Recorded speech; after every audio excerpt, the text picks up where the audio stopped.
Well, good morning, everybody. We're sitting here doing nothing, so I thought we might as well get started. Reasonable conditions today on the radio for a change. This is Gulf Harbour Radio, ZMH 286, and it's July the 2nd.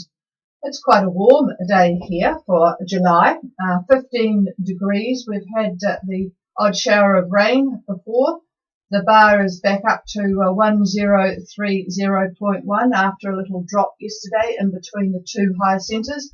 Moving off now, 4 knots from the east, so just dawning, so it's a bit hard to see, but it looks like about 90% cloud cover, and I don't imagine it's going to improve too much during the course of the day.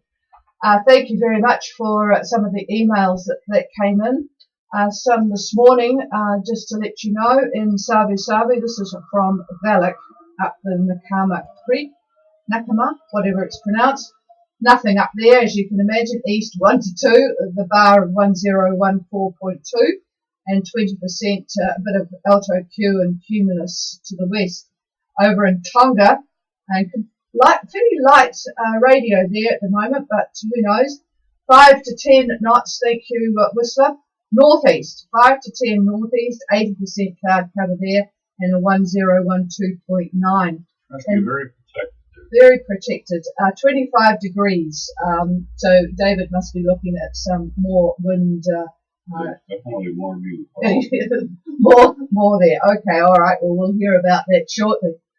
Okay, I'll just see if there's anybody wanting to come in at this stage. Anybody for Gulf Harbour Radio, please call. Nothing heard. We'll check again later. All right, I'm not sure whether any of you heard what was said by Alan on Quintessa at the very end of the net yesterday. He reported that in Uvea, that is the sort of the northwestern island of the loyalty group of New Caledonia, an armed gang attacked a super yacht. Guns and machetes, they fired on it before they boarded it. Smashing the windscreen area there and a few other things. But they arrived on board about 6 people, and it was an Australian boat called Mastika 2. It's a charter boat. Anyway, the crew were only slightly wounded. They looted the yacht, destroyed an engine and electronics equipment. Then the main perpetrator has been identified. Now that's what I followed up and found on Google, but we have a source way better than Google. Diego on Messatroy happens to be at Port Sandwich and happened to be chatting to one of the French boats there, whose daughter is actually a crew member of Mastika 2, and it was not a random attack. That's quite important to note. There were no other attacks that I could find on the web. This particular one turns out to be a very specific attack. The owner of the yacht was known, and he had a connection to the Uvea massacre, which was about 30 years ago now in 1988. I'll talk about that in a minute. But anyway, the owner of Mastika 2, which is Australian flagged, did have connections. He was the son of one of the French responders to what was going on there. Anyway, it was a targeted attack. They knew the boat. The Kanaks are quite scary people. They're very big and strong, and they don't forget anything. It's probably worthwhile mentioning what did happen 30 years ago, because it is fresh in their minds still, and you need to be aware of it. We were not when we arrived 10 years after what happened, but we soon found out.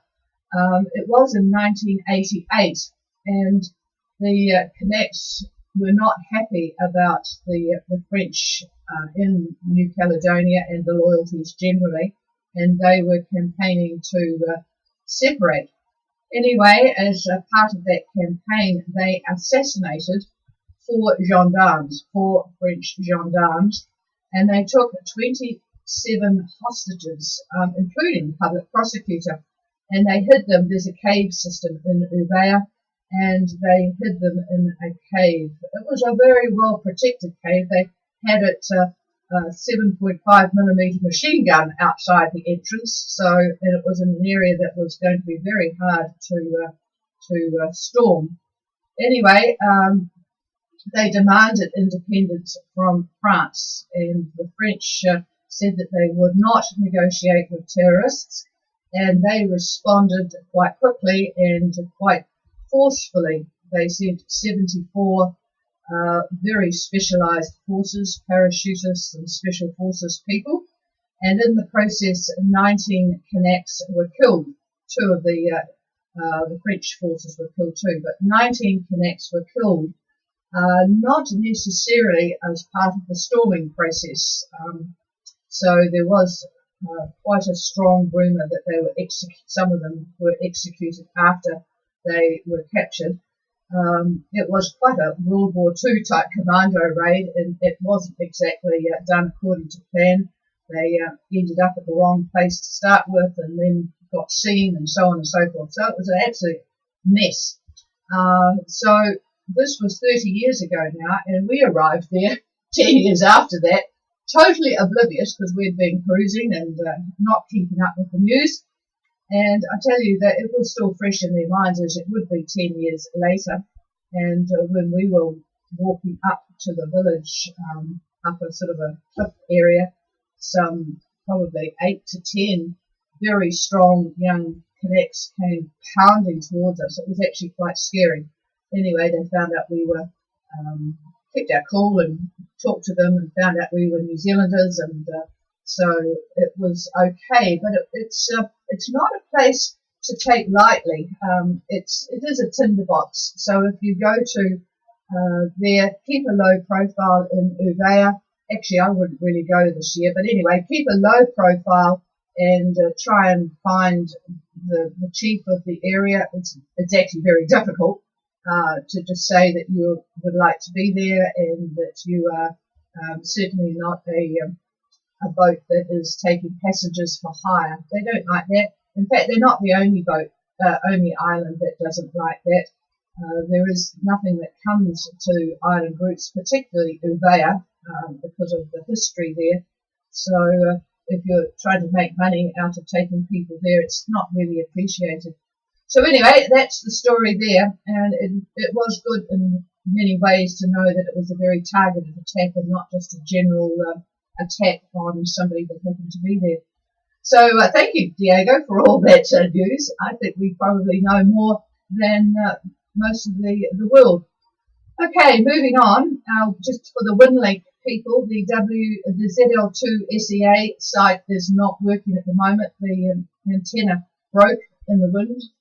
So ZL1 SEA is working no problem at all. Some disappointing news from Japan. The Japanese whalers have set sail for commercial hunting.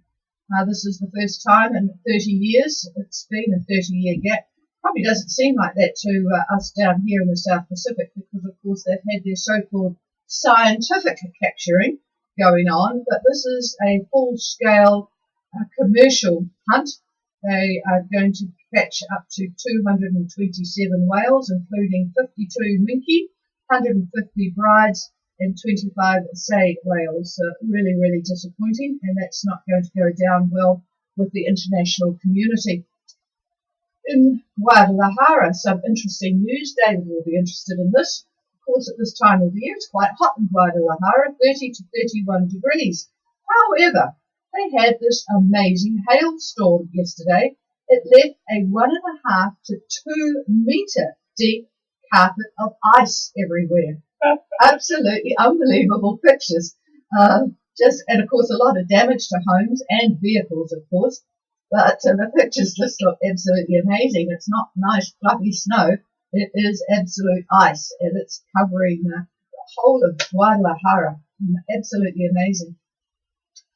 All right, just I noted a couple of comments that came in with people that had lost their Pactor or sat phone or whatever it was that they used for internet.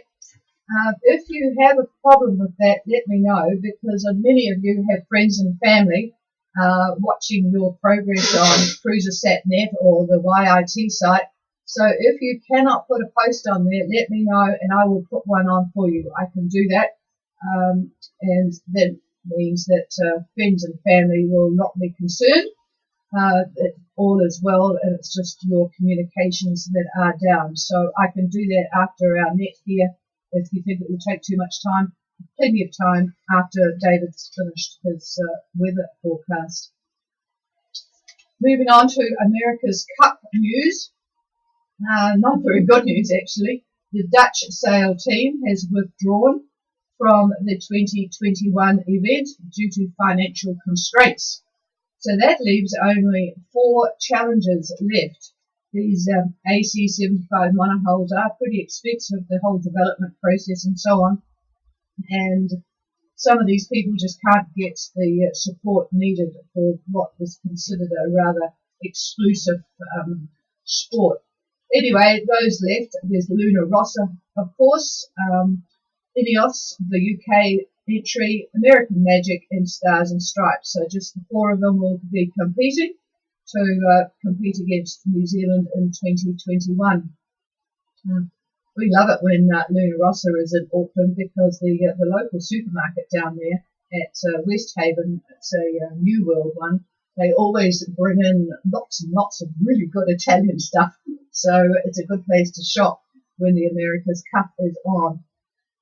Okay, just the usual stuff happening around the world. A powerful bomb went off in Kabul yesterday, wounded about 65 people. It was a car bomb and went off outside a Defence Ministry building, and then militants ran amok firing at people randomly. Afghanistan is still probably not on your must-visit list, so you can keep it on your stay away from this, including Hong Kong, where even though they've withdrawn this idea of sending their bad people to China, it's too late now. The very tense atmosphere there has been ignited.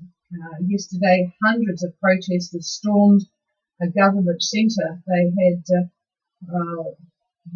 big steel pipes and very heavily laden trolleys that just smashed through the windows. The police inside, the riot police, wisely withdrew. So there hasn't been any reports of anybody injured, but it's just not a good place to be at the moment. So I'm not sure people are passing through there. It would probably be best to stay at the airport and carry on. Okay, some reports from you guys on streaming. Salwini Bay. They're at sea. Thank you, John. Going to the Yashawas. The bar is 1012.5, and there's 5 knots from the southeast with 10% cloud. Oh, I'm just looking over David's shoulder. It does look rather nice in the tropics today. That big mess is sort of southeast of Tonga, still a bit around the bottom part of Tonga, and certainly Minerva, but that big blob of stuff is there. All right, Eagle's Wings. Hello to Whangarei, 6 knots from the northeast. They'll be looking to leave soon.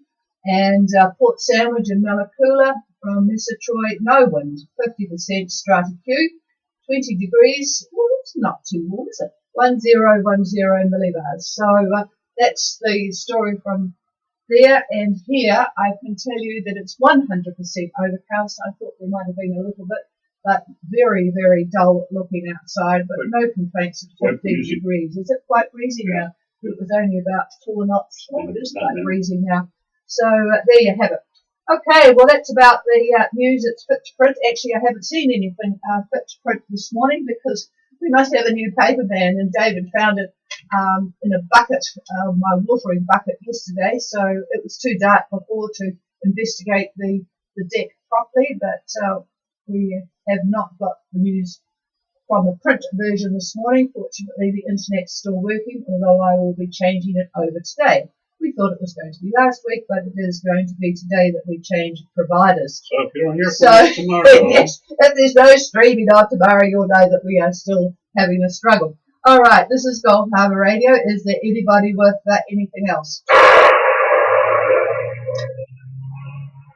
I think there was somebody there, but you're going to have to speak up. And in fact, that reminds me, we were just talking about that yesterday. A lot of people these days, the new generation, treat their microphone as if it was a cell phone. It is totally different technology, folks. When you pick up the microphone, it needs to be, say, maybe an inch or two away from your mouth, slightly below it, and you need to speak sort of over the top of it as if you are talking to the back of the classroom. Imagine that you are a teacher and you are speaking and being clearly heard at the back of the classroom. Totally different from your electronic phones that you just need to whisper into and they pick it all up. No mumbling. No mumbling. Keep your words separate. Enunciate nice and clearly and speak up. Now that I've probably put off the person trying to call. Who was it that just called? Is there any relay? Yeah, I can. Thank you, Andrew. Go ahead. Elaine, but Douglas, go ahead.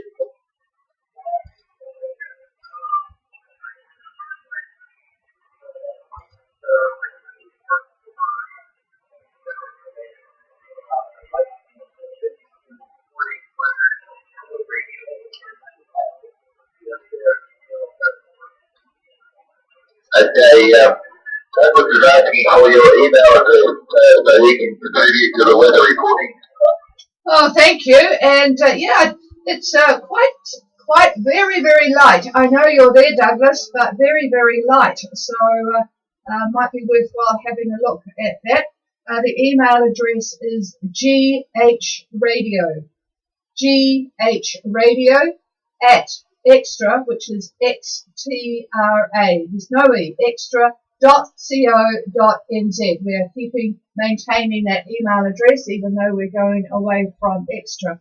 And the website, folks, is similar, www.ghradio.co.nz. And there's a lot of very useful articles on there that you might want to have a look at some stage. I'll talk about 2 new ones tomorrow. All right, here's David. All right, good morning. And, well, believe it or not, there are still a number of yachts eager to head north from New Zealand, as Tricia said. Some are planning on Thursday. And, well, I hate to be the bearer of really bad news on that one, but our front is going to be preceded by a pretty strong and moist northerly flow, which is going to move in and basically flow east across New Zealand. That's on Wednesday.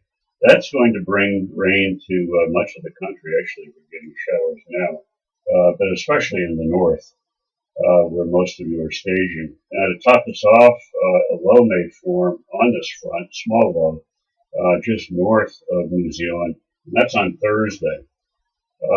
So at this time, I don't think that we have a decent departure window on Thursday. It's possible Friday, a little bit better on Saturday, much better on Sunday.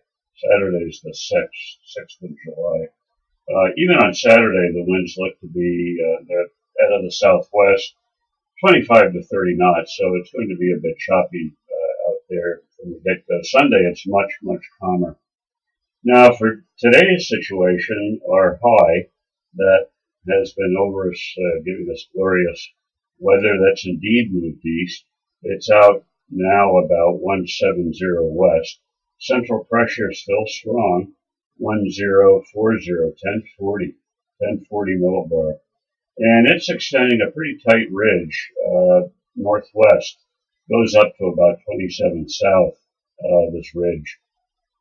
And just near there, at 25 and 175 east, there's a low. And it's spinning around, pushing a trough. Looks like right over Minerva and on to Tonga. Now, in the Tasman, moving over there, we have another depression, and that's lying midway between Australia and New Zealand. That's the one that's coming in a few days. And that has a classic warm front, and that's followed by a cold front. In fact, there may be multiple cold fronts. Now, that weak low near New Caledonia that's been spinning around. That's the one that was just to the southeast of Ile de Pan. That's still there. It looks like it's going to move a little bit slowly to the north side of Grande Terre in New Cal and hang out for a day or so. By lunch Wednesday now, switching gears here, that warm front that I talked about near New Zealand, that'll be pretty much over the North Island, and that will be followed by the cold fronts. It does look like two cold fronts, and they'll be coming ashore late Wednesday into Thursday. That's the latest as of this morning. Now, let's jump now to the Minervans. Minerva Reef is still in the high wind zone area, and we may see today 30-knot winds, and it's possible to have gusts up to 40, 45. Plus, we're enduring a trough, and that's bringing rain and the usual squalls along with that. The water tanks ought to be brimming at this point, but that's a fair amount of wind. Now, these strong winds are going to continue tomorrow, maybe a slight ease on Thursday. And by Friday, you could expect they'll be northeast on Friday in the 20-knot range. Gusts might get up to perhaps 25 knots. So 20 to 25 Friday, and hopefully 15 to 20 by the weekend, although the winds look like north-northeast, so not a very good direction. Now that's according to EC, but the winds look to be southeast according to GFS. So pick the model that you like, and maybe they'll be right. We can cross our fingers for GFS so that things improve a little bit quicker. And what I should say, but, the big but on this, a frontal band is also going to approach about that time. Models disagree on the exact timing, but one more thing to think about for sure. So this appears not to be a very strong frontal band, so we'll keep our fingers crossed and follow developments this week. So this frontal band is towards the weekend. Yeah, boy, it's been a tough one for Minerva, but the boats that are there seem pretty cheerful, so that's good to hear. Okay, moving up to the islands, starting with Tonga, where the Fiji trough has definitely moved over the group, and that's affecting Vavau, the Hapais, and Tongatapu. Tongamat continues with gale warnings for the Hapais and Tongatapu, but only strong wind warnings for Vavau, a little bit lighter in Vavau. The small craft warning for all areas is still in force, as well as a heavy damaging swell advisory. A lot of you that are tucked in may not notice this so much unless you're out in open water. Winds are going to vary quite a bit around Tonga, the whole group today. For Vavau, expect east to northeast about 15 to 20, maybe rising up to 25. Seas 2 to 3 meters if you're away from shelter, and the easterly swell is up to 4 meters. So pretty nasty out there in the open.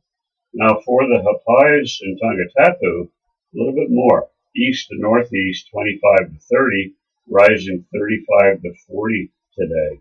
And heavy seas, 3 to 4 meters. So I hope nobody is out there. The easterly swell, just like Vavau, getting up to 4 meters. Now, within the trough, expect thunderstorms, heavy rain, obviously, and quite poor visibility when that happens. Now, for tomorrow, Vavau could expect east to northeast, maybe 25 to 30, and the forecasts are looking at rising to 35 to 40 at times. This is for tomorrow. The seas still up there, 3 to 4 meters. The swell still easterly, 4 meters. Now the actuals this morning, you'd never know anything's going on. Vavau northeast 11, barometer 1013. The Hapais east northeast 15. They had rain, barometer 1014. Tongatapu east northeast 12, gusting 30. Hang on a minute, folks. Yeah, I've just had a report that over the horizon radar is affecting us up there, but we are not getting it here. It's a pain in the neck. I'm sorry about that. What we should do probably, if Andrew, if you could just have a look at maybe 8779er, let me know on streaming if that's any better, and we'll swap. Otherwise, we'll continue here. Pass it back to David, and then if I get a message, we'll have to do a swap. Yeah, well, that's too bad, because Tonga's not what we needed to hear for the many, many boats that are in Tonga. Fiji is a piece of cake today. Satellite imagery shows the trough moving over, as I said, to Tonga. But there's lingering effects. They're still remaining for the Fiji group. I'm looking at satellite imagery. I'm seeing cloud bands coming and going. So I would expect cloudy periods today, scattered showers every now and again. Now tomorrow should be mostly fine, but still don't be too surprised by the occasional shower. Now Fiji Met is calling for a southerly wind flow for most of the group, about 10 to 15 knots. The Lao may see southeasterlies 15 to 20, shifting easterlies by tomorrow. Now the radar loop, I took a look at that early this morning, shows very few returns at that time. The Koro Sea, northern Vanua-Levu, they were the exceptions. There I saw quite a few returns. But everywhere else looked very, very nice. Now a few actuals this morning for you. Undue Point was south at 6, barometer 1012. Hang on again, problems it seems. All right, folks, we are going to move to 8779. It's according to both the iCandy and Messatroy. 8779 is clear for you people. Thank you very much for that, because it's all clear here. It's not often that it's this way around. So we are going to 8779, and I think what we'll ask David to do is to repeat. After he's finished this, we'll just repeat the Tonga and Fiji weather, because you might not have heard it. All right, back to switching to 8779. Yes, the Okay, and we're on 8779 now. We need to know whether to repeat the Minerva weather. Could somebody from Minerva, North Minerva, please let me know. I think there's 3 of you there. Let me know if you heard your weather. Standing by. Go ahead.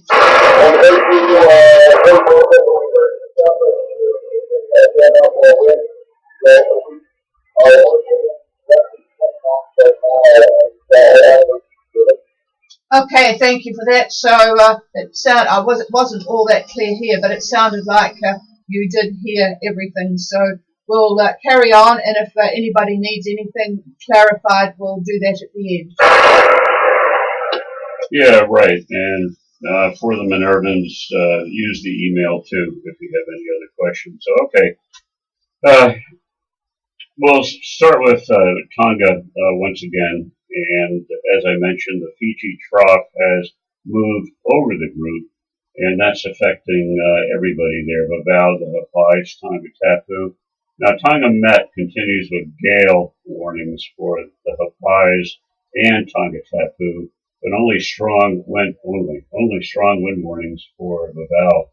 And the small craft warning is up for all areas, as well as a heavy damaging swell advisory. The winds are varying up there.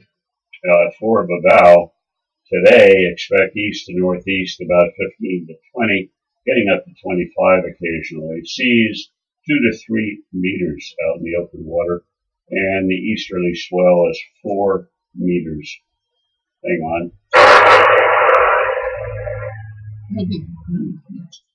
Okay, for the Hapais and Tonga Tapu, expect east to northeast 25 to 30, rising possibly to 35 to 40. Heavy seas there, 3 to 4 meters. The easterly swell, 4 meters as well. And within this trough, you could expect thunderstorms. There's quite a bit of instability in the air, heavy rain, and very poor visibility when that happens. Now, for tomorrow, Baval could expect east to northeast 25 to 30, rising 35 to 40. That's for Baval. So we'll see if the models call that one correctly. Seas still 3 to 4 meters, and the swell still easterlies 2 to 4 meters. And a few of the actuals: Baval northeast 11, barometer 1013, Papayas east northeast 15, rain, barometer 1014. Down there, Tangatapu east northeast 12, gusting 30, and the barometer 1013. And over to Fiji, satellite imagery does show the trough moving over Tonga, but there are lingering effects for the Fiji group, looking at cloud bands on the loop. They're coming and going, so expect cloudy periods with scattered showers. Now, tomorrow should be mostly fine, but still don't be surprised by the occasional shower. Fiji Met calls for southerly winds for most of the group, about 10 to 15 knots. The Lao may see southeasterlies 15 to 20, and shifting easterly by tomorrow. The radar loop this morning, early this morning, a few returns. The Koro Sea and northern Vanua Levu, quite a few returns there. They were the exceptions, actually. The rest of the group, hardly any returns at all. So it looked very nice, quite fine.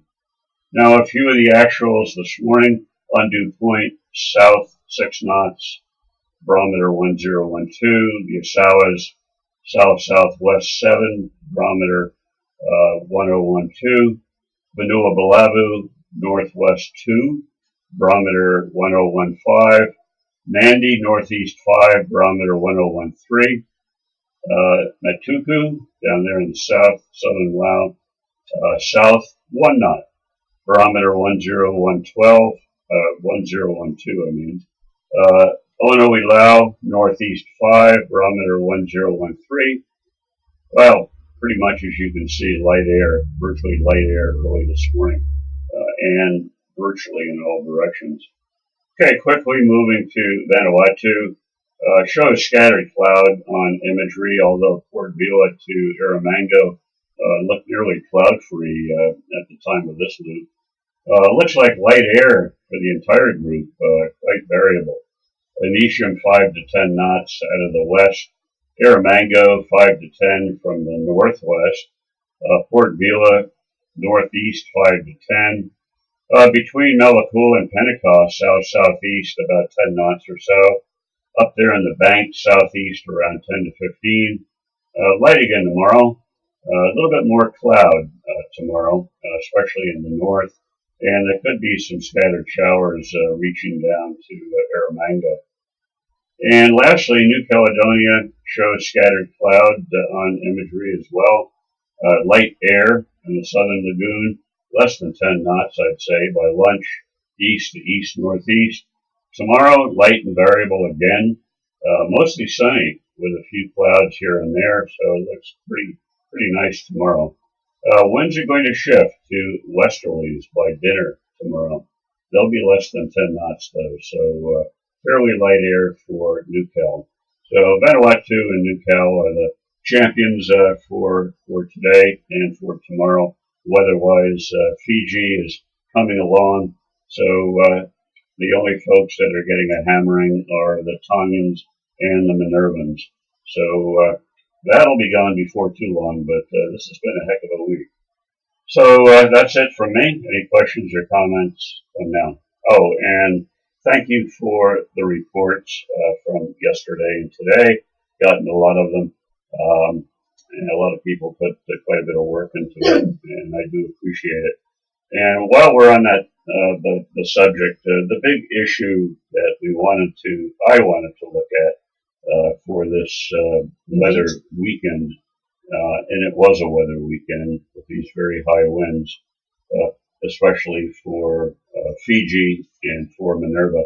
I want to compare EC with GFS, and it's the only way to do that is to get your actual conditions. And it would be nice when you do that to tell us what model you're also looking at and whether or not your model is agreeing with what you're getting. Because it's very hard for me to look back on these models. The archives are almost impossible to get.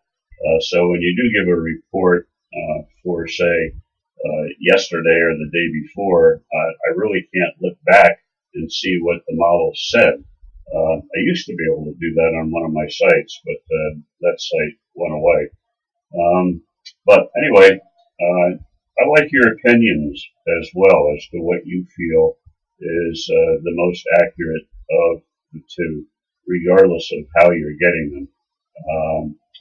And the only other thing to mention is, and we've done this before, I think, is GFS is coming up with a new version.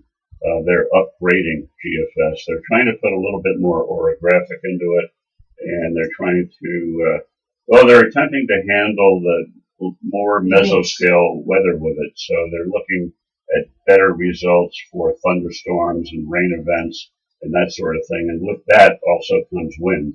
So they're trying to improve. And overall, these global models do provide skill scores for meteorologists and us, you people. At the moment, EC has got an edge on the skill score, a little bit better than GFS. But that doesn't mean everywhere, because there are areas where GFS is going to be more accurate, and other areas the opposite. So you just can't make a blanket statement like that. And that's why getting your opinion and your experiences with the models you're looking at is quite useful.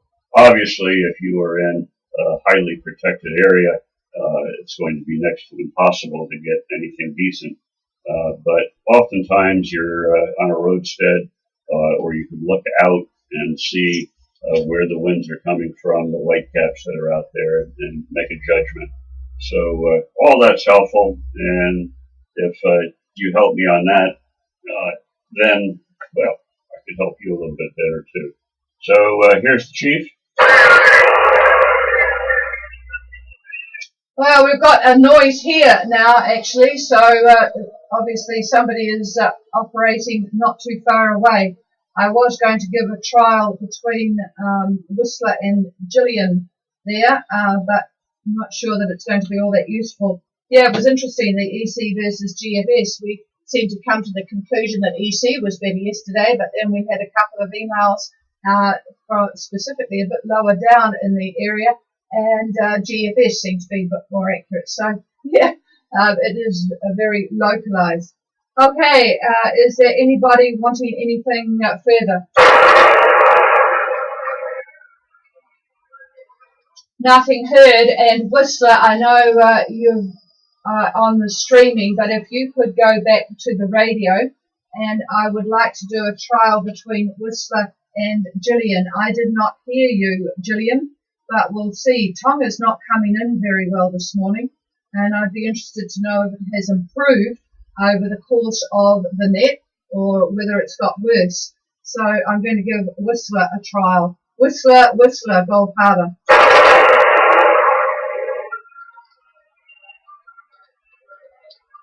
Whistler, Gulf Harbour Radio. No, nothing heard from Whistler, so that's not going to work. But it either is that they're talking and we can't hear, or they are not on the radio. Okay, if there is nothing more, we will leave you in peace. We've got a actually thoroughly miserable day looking out there now. The wind has come up indeed from the east, and it was 100% cloud cover. Well, we did have a week of glorious weather, so hopefully you boats that left Niapu yesterday for Fiji are doing okay. It didn't sound very wonderful from what David was reporting, but I'm sure you'll be dealing with it. Cheers, everybody. Gulf Harbour Radio is clearing the frequency. It's all yours. Good morning, Alan. And yeah, I was thinking of you before. We got an email back from Denise when I reported it yesterday, and she said, I was talking about how amazingly good your radio is, having gone from probably one of the worst in the fleet to one of the best in the fleet. Good morning to you, over. Yeah, Roger, yeah, all okay here. Obviously, you did some research. Unfortunately, the beginning of it, then I was not copying you that well, but so I missed what you were saying. Oh, okay. Well, it was very interesting. I followed up on your report yesterday about the super yacht. It's actually a Australian flagged vessel, and it was very much a targeted attack. There was nothing random about it, and there was no other boats reported. I found out the details of the attack on the internet, but the reasoning behind it was actually found out by Diego on Messertroy. He happened to be at Port Sandwich, anchored near a French boat that had a daughter who was a crew person on this boat, Mastika 2, and they had the boat has a connection with the Uvea massacre, which you probably remember way back 30 years ago. It was in 1988, and Diego was talking to them. The owner of the boat was actually related to, well, the son actually of one of the French special forces that went into Uvea 30 years ago. So it was very much a known boat. They were in charter going there, which was not appreciated. They don't mind, just small cruise boats, us lot going in, but people that are making money out of their island, they don't appreciate, particularly when it's owned by someone with a strong connection to the Uvea massacre. So yes, that was quite interesting. It made me actually review the details of that massacre, because we arrived there 10 years later, totally oblivious, very naive, totally oblivious to what had happened, because we, of course, had been out of the main trunk line cruising, and it was still very tense 10 years later. We were okay with our New Zealand t-shirts, which we made sure people knew we were Kiwis, but it was pretty intense spot to be. The Canucks actually started it because they actually assassinated 4 gendarmes and then took about 27 hostages, put them in a cave.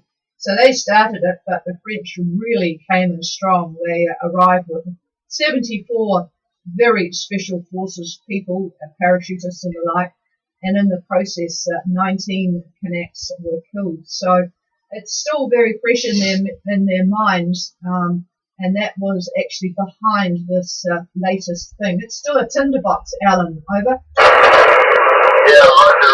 Yeah, I remember when I first got into that 25 years ago, a mate of mine said, don't have your hair too short and don't look too much. What did you say? Yeah, no, just missed that last bit. You're coming in clear, but well, we got the bit about Quintessa. We had it 25 years ago. That's amazing, over. Yeah, 25 years, 26 years ago, around there, I was lost out, but a mate of mine who had cruised that area or the guy started up that way, told me not to have your hair too short and not look too much. Yeah, we actually were lucky when we were there. We were there in fact, we met them there, a boat from Queensland. Sorry, not from Queensland, from Tasmania. What was the name of the boat? Anyway, a really nice family. We got to know. They was a husband and wife and 2 teenagers, and then they had late arrivals of twins, and they were still little babies in pushchairs, little blonde, beautiful kids. And of course, they were a fascination to the locals. We got to know them quite well because they had taken up spearfishing and kept losing the spear and couldn't dive down far enough to get it. So David taught the father and the son how to free dive. But anyway, we were often with them up in the village, and of course the locals were absolutely fascinated by their 2 little blonde kids, so we were quite accepted. But it was pretty tense, and that was about 10 years after it happened. Over. I'll turn this off.